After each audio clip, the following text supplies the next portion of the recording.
That thing's green! Green! Mother of mercy, I hated the Grinch so much. I could not stand this disgusting piece of sanitized corporate slop with no ounce of personality or wit or charm whatsoever. The animation is literally the only thing worthy of praise in this empty fucking void of quote-unquote entertainment. It made me long for the days of the Jim Carrey Grinch, a movie I really didn't like, but at least I felt something watching that. At least it was funny bad and had a distinct personality to it. Illumination's Grinch is empty and lifeless, completely devoid of anything worth talking about or remembering. The only cultural impact this movie had was when it arbitrarily became the poster boy for an infamous fake Smash Bros. Leak. Without that, there is no reason anyone would talk about this pathetic excuse for a feature film. I feel like most people watching all the Illumination films wouldn't rank this as low as I have, since compared to some of the obnoxious shit present in the studio's other work, this one is pretty tame and inoffensive.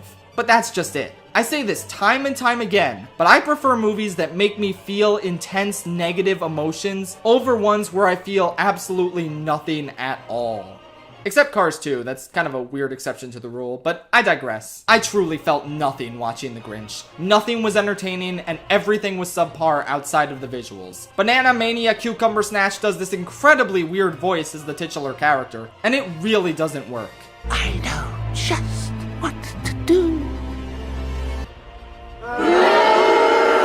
What is this shit?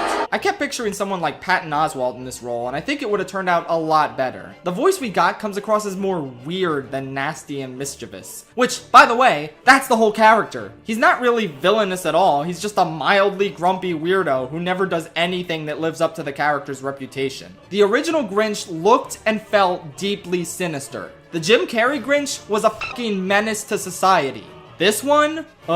He eats a pickle without paying for it, and he knocks a jar off the shelf. Whoa, watch out, we got a bad boy over here. They chalk all of his incredibly mild meanness up to his backstory of never having a family during Christmas time. It's so generic and trite and played out. And even though his backstory in the Jim Carrey version was kinda dumb, I definitely wouldn't call it generic. On top of that, his backstory sometimes causes him to do kind things before he's supposed to have his big redemption at the end. Like in this version, he catches a reindeer, but then lets it go because its family shows up. And he never had a family, so he doesn't want to separate them. Oh no! The other Grinches would have been like tough shit and forced the reindeer to help, only trying to get him back with his family after he has the change of heart at the end. By having him do something completely selfless and kind in the middle of the movie, you've basically destroyed the impact of the ending where he's supposed to do his first truly kind act. Which, may I remind you, is the entire point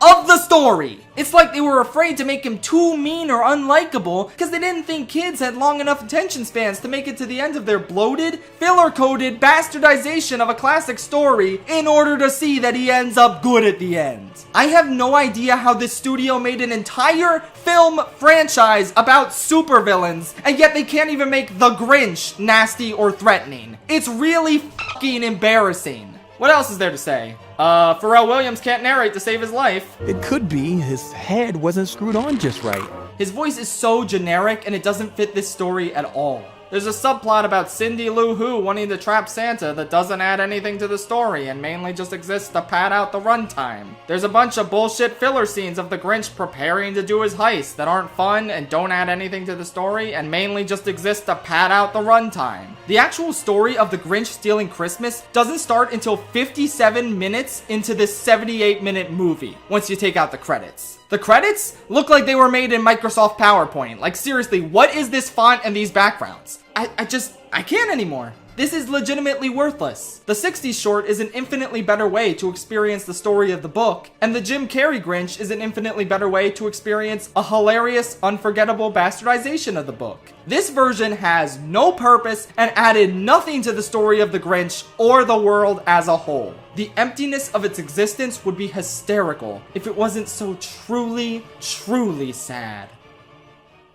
The best part about all of this is that wasn't even the worst movie.